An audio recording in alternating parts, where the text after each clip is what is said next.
Reciban un cordial saludo y un abrazo fraterno. Nuevamente doy gracias a Dios por permitirme compartir este espacio con ustedes. Hablar de toma de decisiones es algo muy sencillo. ¿Por qué? Porque todo el tiempo estamos tomando decisiones. ¿Qué voy a comer? ¿Cómo me voy a alimentar? ¿Qué voy a vestir hoy? ¿Hacia dónde tengo que ir? ¿A qué hora debo partir? Todo eso implica una constante toma de decisiones. Para abordar este tema vamos a iniciar con un ejercicio sencillísimo. Nos ubicamos frente a frente. Decidimos quién es A y quién es B. Podemos estar sentadas o si queremos podemos estar de pie. Entonces vamos a decidir con quién trabajamos. Nos ubicamos, decidimos quién es A y quién es B. Hacemos la elección. Muy bien, ya te estás ubicando, ya sabes con quién vas a trabajar. Nos miramos a los ojos y vamos a compartir durante 1 minuto. ¿Qué es eso que tengo que hacer normalmente durante un día en mi vida cotidiana? ¿Cómo lo compartimos? De manera muy sencilla. Mientras A comparte, B escucha. ¿Qué tengo que hacer? Entonces A comienza. Tengo que despertar, tengo que levantarme, tengo que lavarme los dientes, tengo que ir al baño, tengo que bañarme, tengo que arreglar mi cama, tengo que arreglar el cuarto, tengo que llamar por teléfono, tengo que ir al oratorio, tengo que hacer oración, tengo que alistar los materiales, tengo que llamar a mis compañeras, tengo que evaluar, tengo que desayunar, tengo que dejar la cocina lista, tengo que preparar los alimentos, etcétera, etcétera, etcétera. ¿Qué tienes que hacer? Pero siempre pronunciando las palabras tengo que. Yo tengo que despertarme, o yo me levanto, yo doy gracias a Dios tan pronto abro los ojos, yo tengo que dar gracias a Dios tan pronto abro los ojos, yo tengo que levantarme, yo tengo que lavarme los dientes, yo tengo que. Entonces nos disponemos a iniciar siempre compartiendo yo tengo que. No vale yo tengo que levantarme, asearme, ir al oratorio, bañarme, dar gracias, no. Siempre yo tengo que antes de cualquier expresión. Iniciamos. Durante 1 minuto, A comparte a B.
Muy bien. Ahora A terminó de compartir a B y B le va a compartir a A qué tiene que hacer durante un día normal de su vida cotidiana. Iniciamos. Yo tengo que.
Ahora continuamos con el proceso de compartir.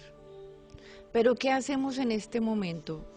En lugar de utilizar la expresión yo tengo que, ahora vamos a usar el término yo elijo.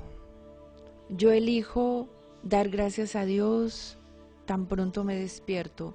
Yo elijo levantarme.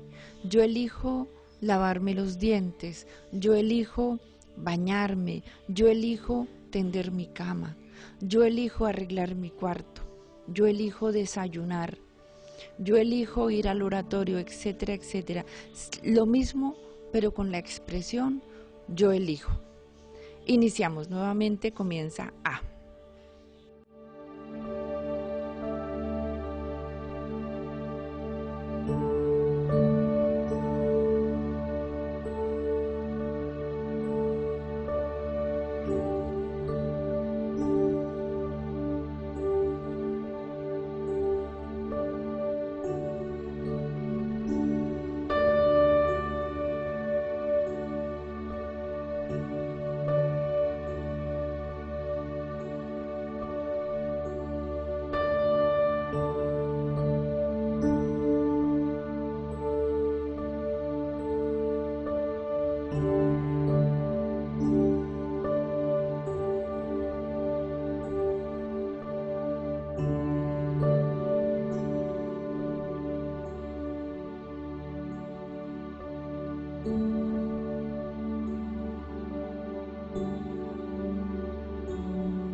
Muy bien, ya hemos compartido qué elijo.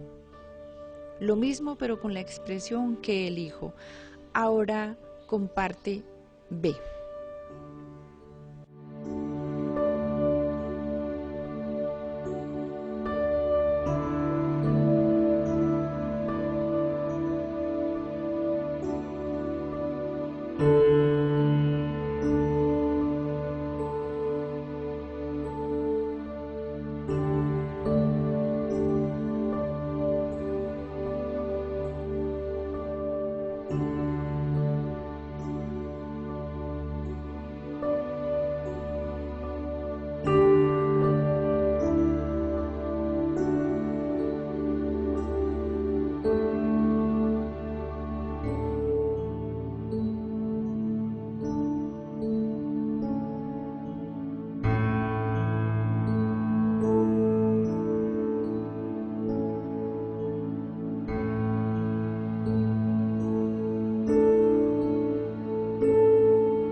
Terminamos.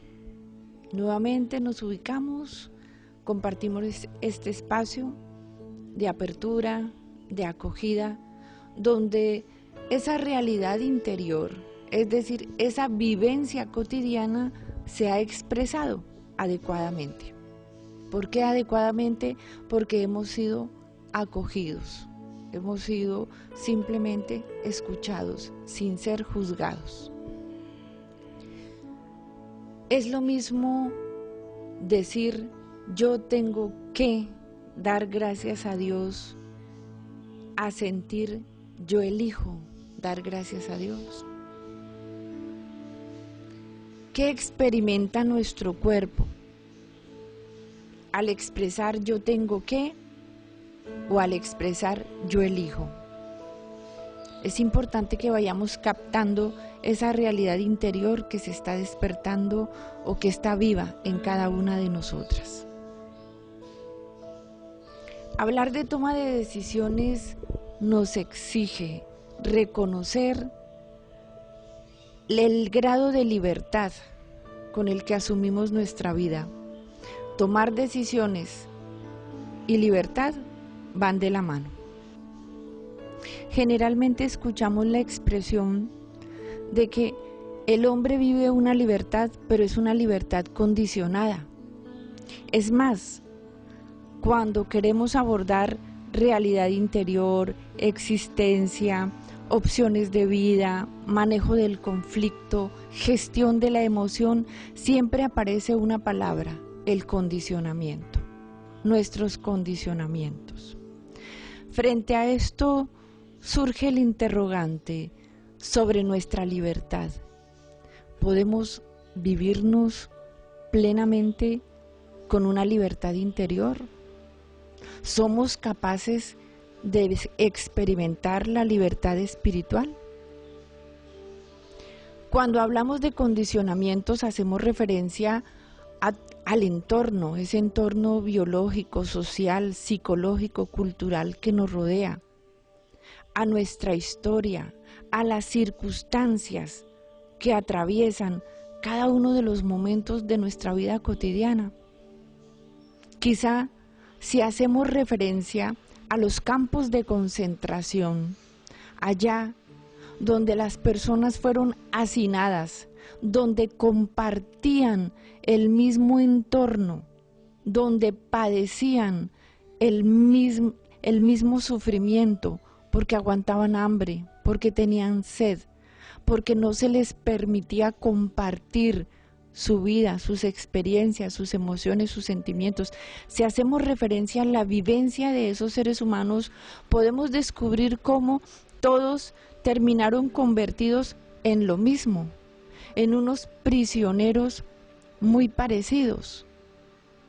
Vamos a hacer un análisis de realidad y a partir de la experiencia que nos comparte Viktor Frankl en El hombre en búsqueda de sentido, descubrimos que no, que así como había personas que sucumbían ante el dolor, que tenían pánico de muerte, desolación por la angustia de separación de esos a quienes amaba, de esos que les eran familiares y parecían zombies, caminando sin rumbo, obedeciendo sin pensar, casi sin sentir.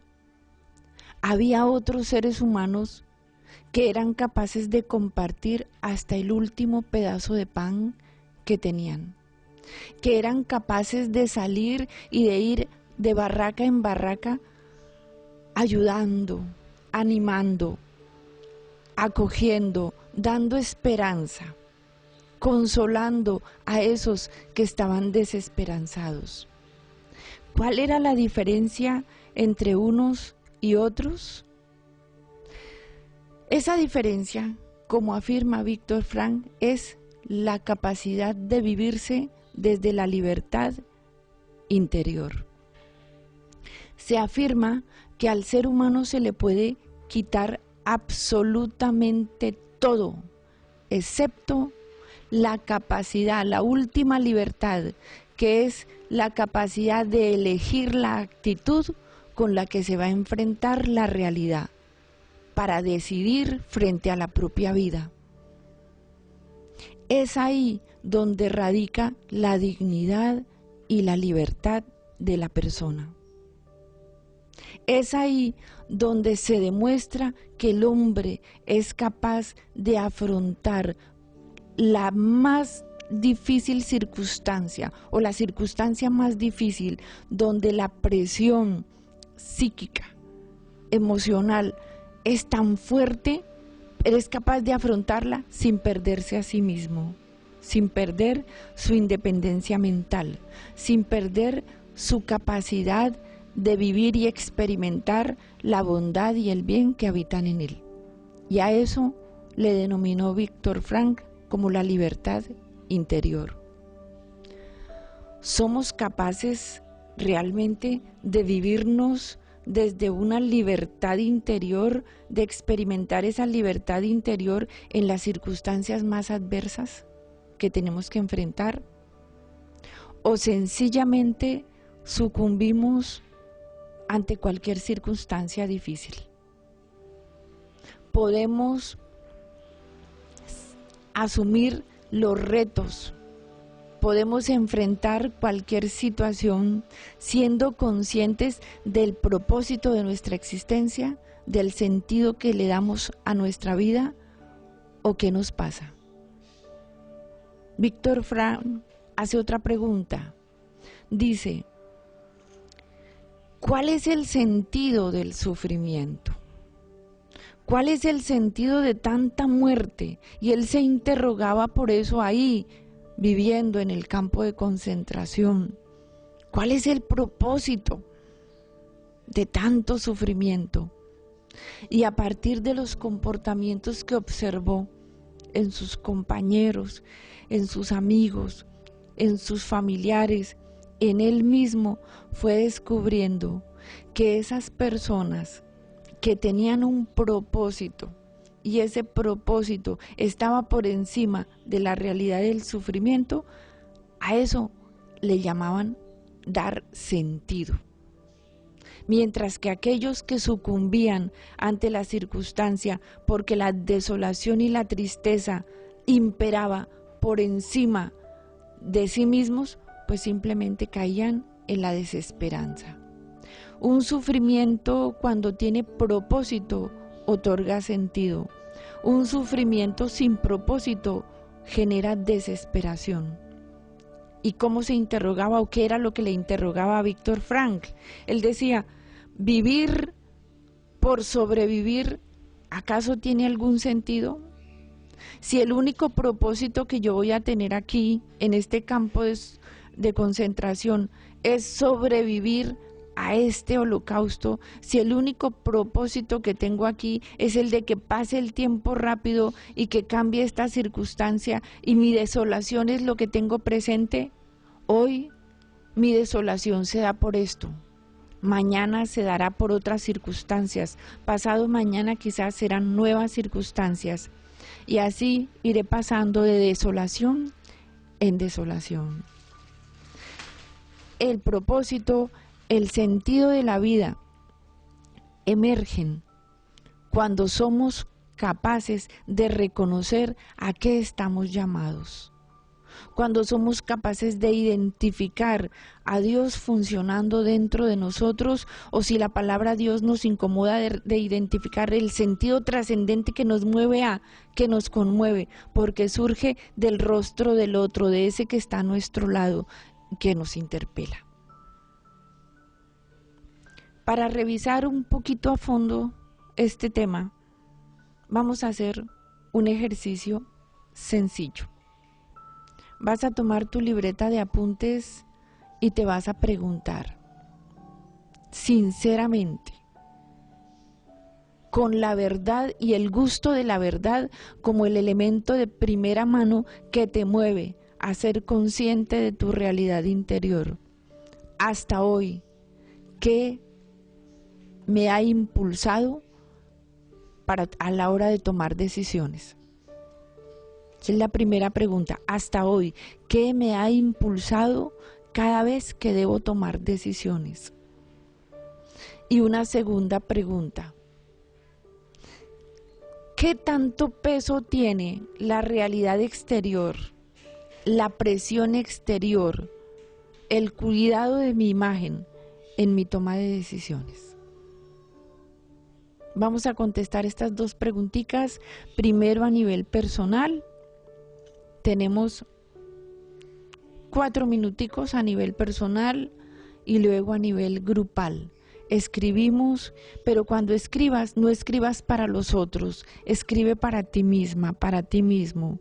A la hora de compartir surge la autenticidad, porque se experimenta la capacidad de verdad. Si yo escribo y ya tengo temor de expresar, ese temor que está ahí es el mayor obstáculo en el momento en que debo tomar una decisión. Para decidir, lo primero que tengo que hacer es decidir. ¿Cómo tomo una decisión? Decidiendo si sí la tomo o si no la tomo. En este momento la invitación es a que decidas compartir, a que decidas expresar con autenticidad y a que podamos acoger con amor las respuestas que emergen de los otros como si fueran nuestras propias respuestas.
Muy bien, ya hemos hecho nuestra introspección, nuestro ejercicio de reconocimiento de esas vivencias, de eso que nos ha llevado a elegir como hemos elegido, de cómo hemos podido afrontar la presión exterior, ese ambiente que a veces nos humaniza o que incluso quiere o pretende deshumanizarnos, así sea de manera inconsciente. Ahora, ¿qué vamos a hacer? Ahora vamos a compartir a nivel grupal. Nos disponemos, hacemos un círculo, de manera que podamos ver el rostro de la persona que está compartiendo con nosotros. Para este compartir vamos a disponer de 8 minuticos. Iniciamos en este momento.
Hemos escuchado y acogido esto que nos ha impulsado a elegir lo que hemos elegido. Y esa fuerza interior que ha estado presente en nosotros para vencer esa presión exterior, esas circunstancias difíciles que hemos afrontado y que hoy permiten que estemos compartiendo de la mejor manera, gozando de la vida en este espacio, desde lo mejor de nosotros mismos. Decidirse es definirse. Se afirma que los seres humanos vamos construyéndonos a medida que vamos tomando decisiones, porque esas decisiones nos edifican, o quizá estas decisiones nos llevan a ir perdiendo el rumbo, el propósito de nuestra existencia. Sin embargo, así la consecuencia de la decisión, sea positiva o sea negativa, siempre tenemos la capacidad de aprender, siempre tenemos la capacidad de descubrir qué hay de fondo y de retomar. Toda experiencia se convierte en experiencia de aprendizaje y esto hace que vayamos retomando los rumbos, que podamos avanzar en esos caminos estrechos donde quisiéramos salir de ahí, donde no quisiéramos habitar, pero que nos permite llegar al final y descubrir ese sendero amplio donde la luz está presente en cada uno de los rincones de nuestra vida.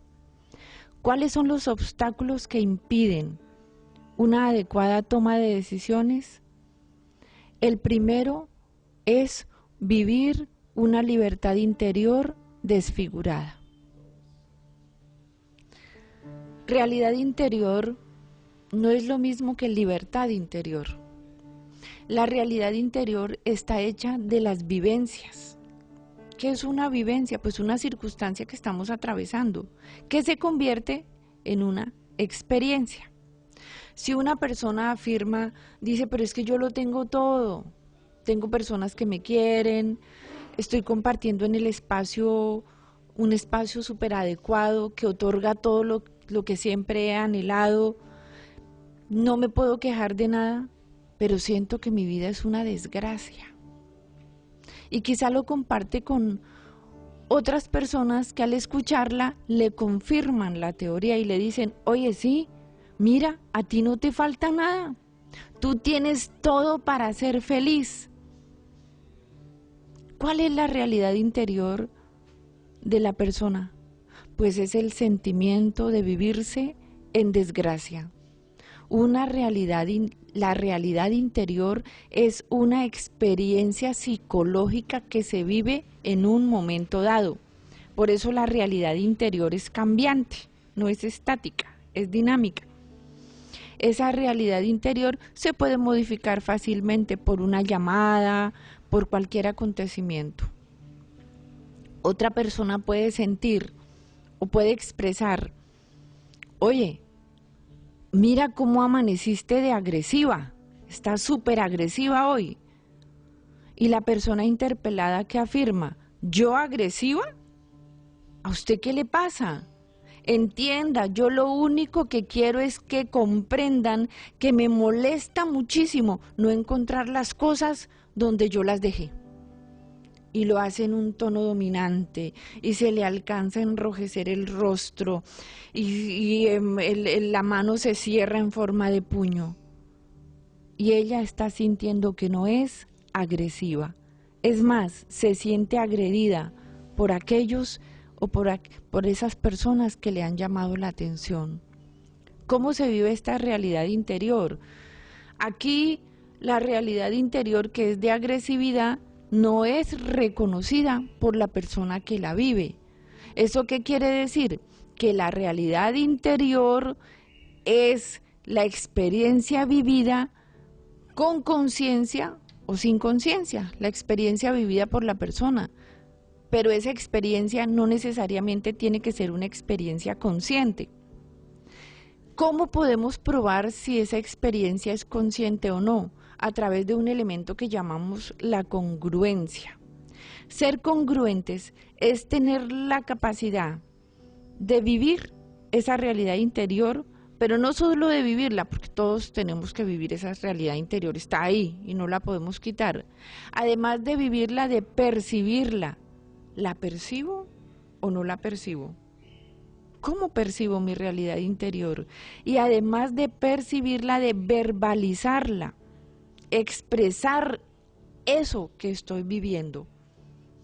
Pero si yo he vivido situaciones muy difíciles y esas situaciones difíciles las he ido dejando de lado siempre, no las he querido asumir, y mi percepción es que es mejor dejar de lado, es mejor no enfrentar, es mejor ir saltando matones, como dicen, ir haciendo de tripas corazón, ir pasando, obviando eso que estoy viviendo, lo obvio, y sigo adelante.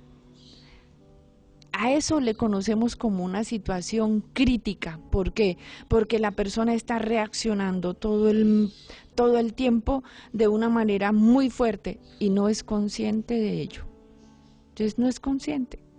Van pasando las circunstancias. Es más, se puede sentir víctima de quienes le rodean. Entonces, si yo no soy consciente, pues no, mi percepción es inadecuada. Y al percibirme inadecuadamente, ¿qué verbalizo? Verbalizo lo que siento que los demás deben escuchar para que yo pueda ser aceptado o aceptada. Entonces me preguntan, ¿cómo estás? No, yo me siento muy bien. ¿Cómo te fue hoy? No, bien, bien. Y siempre la palabra bien va a estar en mis labios. Así, la vivencia y la percepción sean todo lo contrario. Entonces, ¿qué es la congruencia? Es la capacidad de verbalizar en rectitud y en verdad la manera como estoy percibiendo mi realidad interior.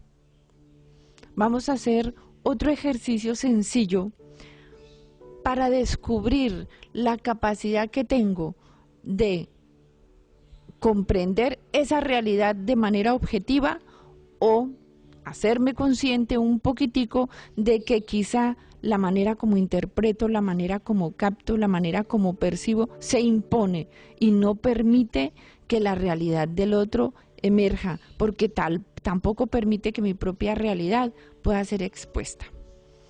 ¿En qué consiste? Vamos a mirar 3 imágenes. Tomas tu libreta de apuntes y vas a escribir. Primero, ¿qué ves? Segundo, ¿qué piensas de eso que ves? Y tercero, ¿qué sientes? ¿Qué veo? ¿Qué pienso? ¿Y qué siento frente a cada imagen? Vamos a ir dando el tiempo prudencial para que respondas qué ves, qué piensas y qué sientes.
hemos compartido 3 imágenes.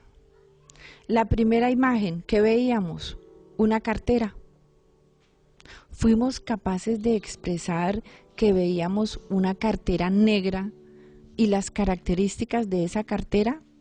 Es decir, cuando yo expresé que veo, la persona que me escuchaba, aún sin ver la imagen de la que yo estaba hablando, ¿era capaz de elaborar esa imagen por sí misma? ¿O qué expresé? ¿Sería que frente al que veo, quizá exprese, veo una obra hecha por las manos del hombre? Veo un material que sirve para transportar elementos de oficina, personales, etcétera, etcétera, etcétera. A veces carecemos de objetividad frente a las cosas que vemos. Queremos ver más allá y lanzamos nuestra interpretación y no podemos dejar percibir con claridad al otro eso que está ahí, que es real. Entonces, lo que yo veo es lo real, lo que no depende de mi interpretación, porque es que si depende de mi interpretación, pues ya estoy hablando de que estoy cruzando mi prejuicio, mi concepto, la manera como yo leo frente a esa realidad, la estoy cruzando por encima de la realidad misma. Cuando vi un indigente, expresé que veía con claridad. Veo a una persona consumida o veo a una persona que está vestida de esta o aquella manera frente a un tarro de basura, frente a una caneca de basura, rodeada de vehículos, rodeada de naturaleza, solitaria. ¿Pude describirlo? O quizá al describir esa realidad lo que planteé fue, veo la miseria y la decadencia humana, veo el olvido y el desastre que causa la ignorancia, el desorden, el egoísmo. Si yo, al escribir lo que veo, lanzo un juicio, pues ya no soy objetivo. La descripción de lo que veo tiene que ser muy objetiva. ¿Qué pienso? Ahí sí lanzo mi mapa. Yo puedo pensar lo que yo crea, y esos pensamientos a qué hacen referencia, pues a la forma, a la manera como yo represento la realidad. ¿Y qué siento? De igual manera. ¿Qué es lo interesante? Que frente a la misma imagen, cada una o cada uno de nosotros vio, pensó y sintió quizá de manera diferente. Es así como leemos el mundo. Es así como captamos, como experimentamos y como expresamos. ¿Será que yo impongo mi manera de ver las cosas sobre la manera como ven o perciben los otros la realidad? Solo fue un ejercicio de toma de conciencia de qué tan objetiva soy al describir esa realidad exterior y de cómo debo vivirme con apertura, la capacidad de acoger los sentimientos, los pensamientos y las emociones de aquellas personas que nos rodean. Por eso hablar de libertad interior nos exige reconocer eso que está ahí para percibirlo adecuadamente o mirar qué ha contaminado nuestra percepción y para verbalizarlo de la manera correcta, es decir, coherente y congruente. Otro elemento importante que afecta la toma de decisiones es la realidad vulnerada de la persona. Esa realidad vulnerada, ¿en qué consiste? En esas necesidades fundamentales que no fueron satisfechas, que generaron heridas, y esas heridas están ahí vivas en nuestros miedos, en nuestras compulsiones, en nuestras reacciones desproporcionadas, en nuestros mecanismos de defensas. Y como está viva esa herida, pues contamina nuestro juicio, y entonces la toma de decisión no va a ser la más adecuada. Es importante que en momentos de desolación, de tristeza, de euforia, en esos momentos críticos, nos abstengamos de tomar decisiones. ¿Por qué? Porque quizá van a ser decisiones que están unidas a la emoción del momento, pero que después, cuando pase la emoción, van a generar otros sentimientos, otras emociones y quizá la sensación de me equivoqué. Podemos vivir aprendiendo y caer de equivocación en equivocación. O podemos aprender a reconocer cómo es que yo percibo, qué contamina mi percepción y desde ahí identificar a qué me siento llamada y qué debo trabajar para sanar esa realidad herida, para no cicatrizar por fuera, pero quedar con la herida dentro, para pasar de esa realidad vulnerada a una realidad que se posibilita como fuente de vida para mí mismo y para los demás. Recordemos que es diferente vivir con la herida abierta y desde la herida asumir el mundo, la realidad y las relaciones, a haber convertido la herida en fuente de vida para nosotros y para quienes nos rodean.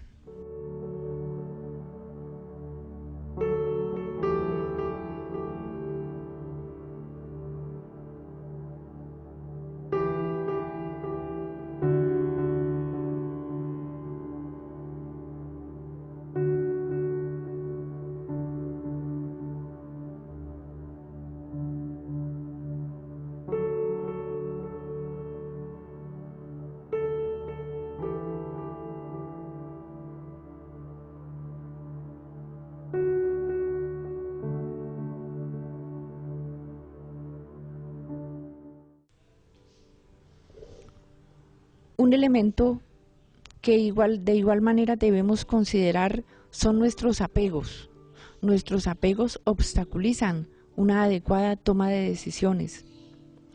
La insatisfacción constante frente a lo que vivimos. Esa insatisfacción hace referencia a que hay algo en esa realidad interior que no hemos querido asumir o que no hemos querido enfrentar. ¿Qué elementos ahora debemos tener en cuenta porque nos ayudan a decidir bien? Recordemos las 5 instancias de la persona. Esas 5 instancias, cuando son reconocidas y son valoradas, nos permiten, nos ayudan a vivir una toma de decisiones adecuada que favorece nuestro crecimiento humano, personal, espiritual. El primer elemento es el cuerpo, mi cuerpo. Siento fuerzas, me siento segura, siento que puedo lograr eso que quiero, me siento capaz física, biológicamente. Mi sensibilidad, ¿qué me pregunta mi sensibilidad? A nivel de la sensibilidad, ¿cuánto me gusta? ¿Cuánto me cuesta? ¿Cuánto soporto los inconvenientes que me va a acarrear esta decisión? A nivel de mi inteligencia, ¿me da sentido? ¿Tiene validez? ¿Está dentro de mi propósito? ¿Está dentro de mi horizonte? A nivel de la voluntad, ¿realmente es lo que quiero? ¿Me siento presionada o me siento libre?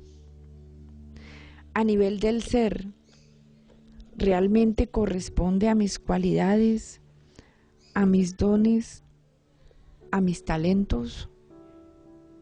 A nivel de la conciencia profunda, ¿me da paz?